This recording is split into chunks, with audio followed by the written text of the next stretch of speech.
آپ سب جانتے ہیں اور یہ ماحول خود اس بات کی گواہی دے رہا ہے کہ حضور سید عالم صلی اللہ تعالی علیہ وآلہ وسلم کی ولادت بسعادت کا یہ مہینہ ہے۔ اللہ تبارک و تعالی ان مقدس لمحات کے ذریعے، اس ماہ اقدس کے ذریعے،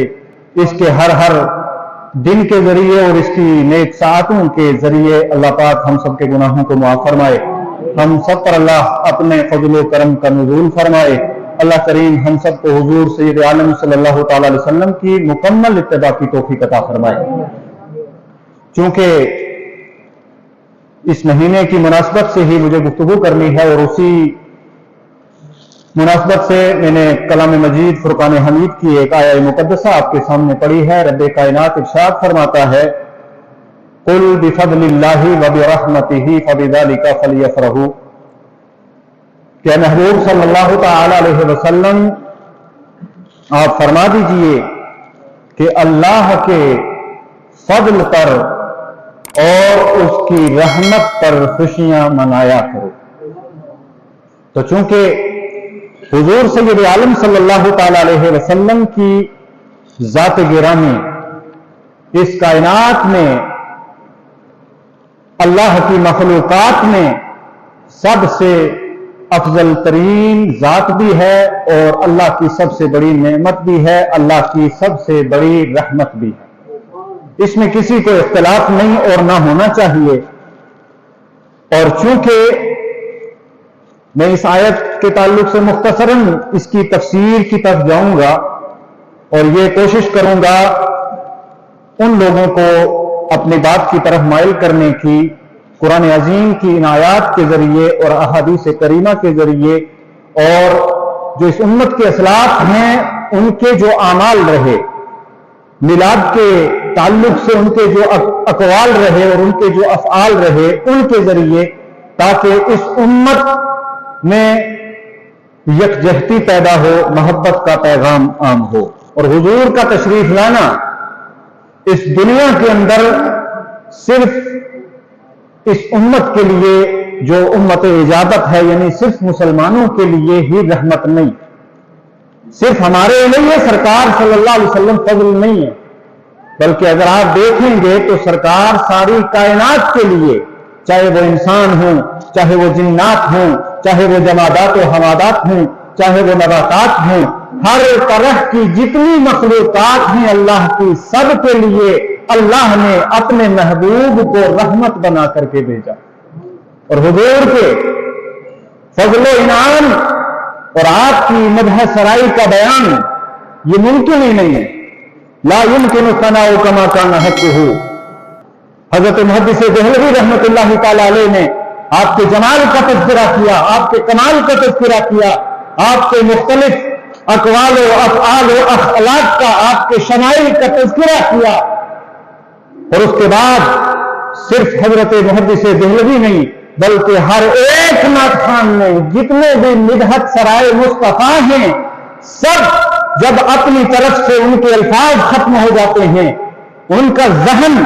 وہاں پہنچتا ہے اور یہ کہنے پر مجبور ہو جاتا ہے لا يمكن ثناء كما كان حقه، اے کہ محبوب صلی اللہ تعالی علیہ وسلم آپ کی نعت پڑھنا، آپ کی صفت بیان کرنا، آپ کی توصیف بیان کرنا، آپ کی ثنا بیان کرنا، آپ کی مدحت سرائی کرنا یہ ممکن ہی نہیں ہے۔ بس ایک مختصر سی بات حضرت محدث دہلوی نے جو آخر مصرے میں فرمائی، لا يمكن ثناء كما كان حقه، کہ کما حقه آپ کی ثنا بیان نہیں کی جا سکتی، بعد از خدا بزرگ کوئی قصہ مختصر، یہ الفاظ کہہ کے کہ بس قصہ مختصر یہ ہے کہ اللہ کے بعد اگر کوئی ذات ہے تو وہ ذات مصطفیٰ صلی اللہ علیہ وآلہ وسلم۔ اور اللہ کی بارگاہ میں دعا کریں کہ جو میلاد منانے والے ہیں، اور ظاہر سی بات ہے سرکار کائنات صلی اللہ علیہ وسلم کا جب ورود مسعود ہوا اس دنیا کے اندر، تو اس وقت چرند و پرند نے بھی خوشیاں منائی ہیں۔ روایات کے اندر آتا ہے کہ پرندے غول بنا کر کے رقص کر رہے تھے۔ جب سرکار کی آمد کا زمانہ اور وہ وقت قریب آیا تو اللہ تبارک و تعالیٰ نے پہلے ہی اپنے نور کی تجلیوں کو ساری کائنات میں سجا دیا تھا، اور سیدہ آمنہ فرماتی ہیں کہ جس وقت وہ درد جو عورتوں کو ہوتا ہے ولادت کے وقت، وہ وقت آیا میرا، ولادت کا وقت قریب تھا، اللہ نے میرے اس بصارت والی جو آنکھیں ہیں، ان ظاہری آنکھوں سے سارے حجابات کو، سارے پردوں کو ہٹا دیا، اور میں نے دیکھا۔ اور بہت ساری روایات اس کے علاوہ بھی ملتی ہیں بہت سارے بزرگان دین سے، جنہوں نے سیر کی کتابوں کے اندر، سیرت کی کتابوں کے اندر، تاریخ کی کتابوں کے اندر ان روایتوں کو نقل کیا ہے۔ وہ کہتے ہیں کہ آسمان کے ستارے اس طرح دکھائی دے رہے تھے کہ جس طرح سے کمکمے لگائے گئے ہیں۔ آج ہم لائٹنگ کرتے ہیں، سیلیبریشنز کرتے ہیں، جھنڈے لگاتے ہیں، اور طرح طرح کے سوالات ہم سے کیے جاتے ہیں، آپ سے کیے جاتے ہیں، مگر ایک بات ذہن میں رکھیں کہ کائنات میں اگر ہمارے لیے سب سے بڑا فرحت کا کوئی دن ہے، انبساط کا کوئی دن ہے، مسرت کا کوئی دن ہے، خوشی اور شادمانی کا کوئی دن ہے، وہ صرف ہمارے لیے نہیں بلکہ ساری کائنات کے لیے اس دن سے بڑا، جس دن سرکار اس دنیا میں تشریف لائے، اور کوئی دن نہیں ہو سکتا۔ اور اللہ کے نبی صلی اللہ تعالی علیہ وسلم اللہ کا فضل بھی ہے، اللہ کی رحمت بھی ہے، اور یہ قرآن کریم کہتا ہے، یہ کسی مولوی کی بات نہیں ہے، کسی مسلک کی بات نہیں۔ اور جو لوگ سرکار نبی اکرم صلی اللہ علیہ وسلم کا کلمہ پڑھنے کے دعوے دار ہیں، ان کو ایک بار اپنے خیالات کا جائزہ لینا چاہیے، اور اپنے خیالات و نظریات کو ریویو کر کے دیکھنا چاہیے کہ آخر ٹھیک ہے، اگر ہمارا کوئی عمل، ہم میں سے کسی کا عمل جو جلوس نکالتے ہیں، جو جلسے کرتے ہیں، جو میلاد النبی کی محافل مناتے ہیں، ہماری نیت بھی یہ ہونی چاہیے کہ ہم کسی کو چڑھانے کے لیے نہیں کر رہے ہیں، یہ محض صرف اس لیے کیا جاتا ہے اور کیا جاتا رہے گا قیامت تک کہ ہمیں سرکار کو خوش کرنا ہے۔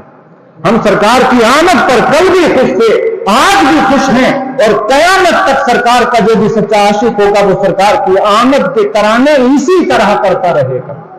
اگر ہمارے اعمال سے یا کسی کے کسی ذاتی عمل سے کسی کو چوٹ ہوتی ہو تو وہ ایک الگ بات ہے، لیکن حقیقت یہ ہے، سچا مسلمان وہی ہے کہ جس کے دل میں سرکار کی محبت ہو، وہ سرکار کی عظمتوں کا قائل ہو، اور سرکار کے لیے وہ اپنی ہر خوشی اور ہر غمی کو قربان کر دے۔ صحابہ کرام رضوان اللہ تعالیٰ علیہ اجمعین کے طرز عمل سے ہمیں اس بات کا درس ملتا ہے کہ صحابہ کرام رضوان اللہ تعالیٰ علیہ اجمعین جب سرکار نبی اکرم صلی اللہ علیہ وسلم کی بارگاہ میں تشریف لایا کرتے، یا جب سرکار انہیں حکم دیا کرتے کسی بھی معاملے میں، کیونکہ سرکار جو فرما دیں وہی شریعت ہے، تو وہ حکم شریعت ہو جایا کرتا تھا۔ اور سرکار اگر کہتے کہ فلاں شخص نے، اس طرح کی بہت ساری روایات موجود ہیں تاریخ کی کتابوں کے اندر، سرکار اگر کسی صحابی سے فرما دیتے کہ فلاں شخص نے میری گستاخی کی ہے، اے صحابہ تم میں سے کون ہے جو اس کا سر قلم کر کے لائے، تو بھیڑ نکل پڑتی۔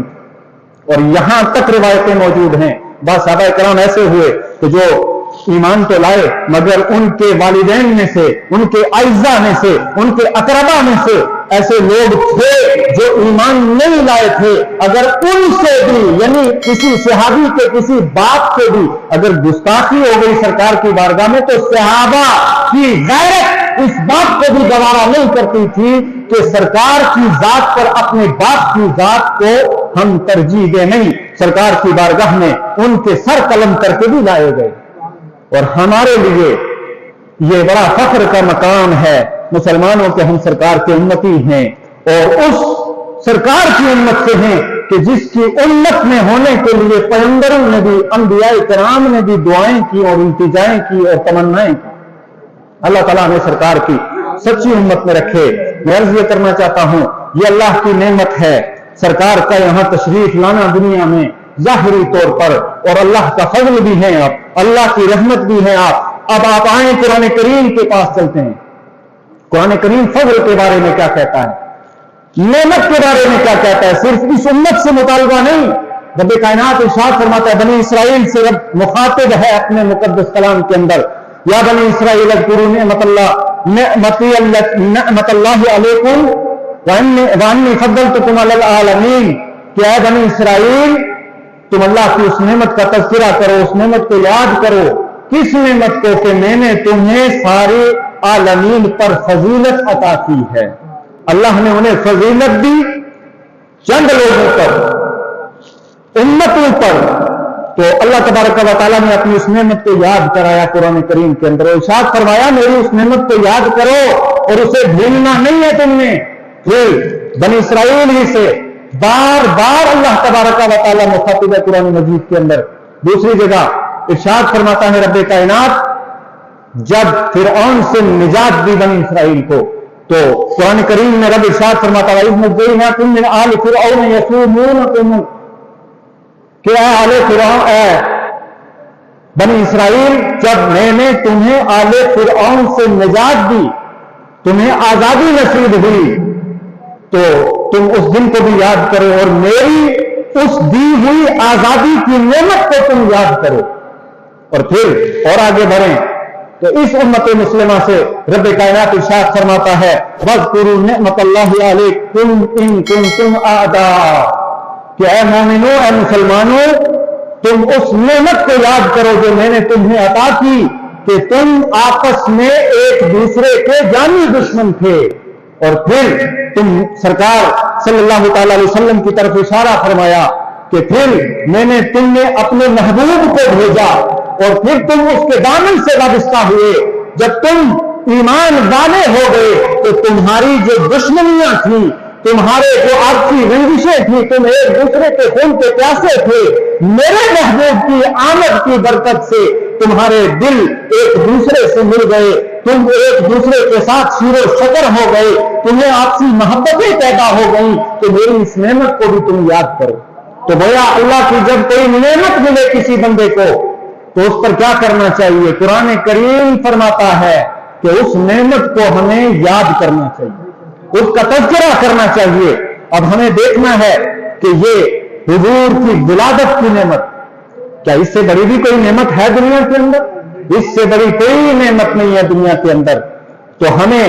جب میلاد کا معاملہ آتا ہے یا دیگر ہمیں نعمتیں ملتی ہیں، ان نعمتوں کا ہمیں ذکر کرنا چاہیے اور ان نعمتوں کے نزول پر اللہ کا ہمیں شکر ادا کرنا چاہیے. اور اسی طرح رب کائنات جل جلالہ نے یہ تو وہ ذکر نعمت کہ ہمیں حکم ملا قرآن کریم کے ذریعے کہ ہم ذکر نعمت کریں. دوسرے مقام پر رب کائنات نے ارشاد فرمایا ایک دوسرا طریقہ بتاتے ہوئے وَأَمَّا بِنِعْمَتِ رَبِّكَ فَحَدِّثْ کہ اپنے رب کی نعمتوں کا خوب چرچا کیا کرو. ایک ہوتا ہے ذکر نعمت جس کا میں نے بیان کیا، اور اس آیت میں رب کائنات نے ارشاد فرمایا کہ تحدیث نعمت بھی کیا کرو، چرچا بھی کیا کرو. یعنی ہم اب ذکر کیا ہے؟ ہم زبان سے ذکر کریں، دل سے یاد کریں، صدقہ و خیرات کریں، عبادت کریں، اللہ کا شکر ادا کریں. تو زبان سے کریں، آپ عمل سے کریں، آپ کسی طرح سے بھی کریں تو ذکر تو ہو جائے گا، مگر وہ تحدیث نعمت نہیں. تحدیث نعمت تبھی ہوگا جب ہم جمع ہوں گے، بڑے بڑے اجتماعات ہوں گے، بڑے بڑے جلوس ہوں گے، بڑے بڑے بینر لگائے جائیں گے، سجاوٹیں کی جائیں گی. تو جب ہم مل کر کے سارے سیلیبریشن کریں گے، اس دن کو منائیں گے، اس دن کی یاد کو تازہ کریں گے اور امت تک اور ساری اقوام تک یہ پیغام پہنچائیں گے کہ ہاں یہ اللہ کی نعمت ہمیں ملی ہے، تو یہ تحدیث نعمت ہوگا. اور اس پر عمل کرتے ہوئے ہم جلوس نکالتے ہیں، ہم اس کے لیے بڑے بڑے جلسے کرتے ہیں، اس کے لیے نعرہ تکبیر رسالت کو بلند کیا جاتا ہے اور ساری امت کو، سارے لوگوں کو یہ پیغام دیا جاتا ہے کہ یہ اللہ کی جو سب سے بڑی نعمت سرکار نبی اکرم صلی اللہ علیہ وسلم کی ولادت بسعادت، جو سرکار اس دنیا میں ہمارے درمیان تشریف لائے اور ساری دنیا کو آپ نے امن و امان اور محبت کا پیغام دیا، ہم ان کی آمد کی خوشی میں ان کی آمد کے چرچے کر رہے ہیں. اور اسی طرح جو آیت کریمہ میں نے پڑھی آپ کے سامنے، رب فرماتا ہے چونکہ ہم سے آپ سے سب سے بڑے سوال ہوتے ہیں بھئی عید کہاں سے آ گئی؟ عیدیں تو دو ہی ہیں، جشن کہاں سے آ گیا؟ میلاد النبی کا مطلب کیا ہے؟ کیا صحابہ کرام نے منایا؟ کیا حضور نے اس کو اپنی زندگی کے 63 سال میں کبھی منایا؟ ہاں، اس کے کئی ایک جوابات قرآن و سنت کی روشنی میں ہمارے پاس موجود ہے. وقت نہیں ہے، میں چند چیزیں آپ کے گوش گزار کر کے رخصت چاہوں گا. خوشی منانے کا جہاں تک تعلق ہے، میں نے جو آیت کریمہ پڑھی ہے، رب اس میں واضح طور پر ارشاد فرماتا ہے اللہ کی رحمت اور اللہ کے فضل پر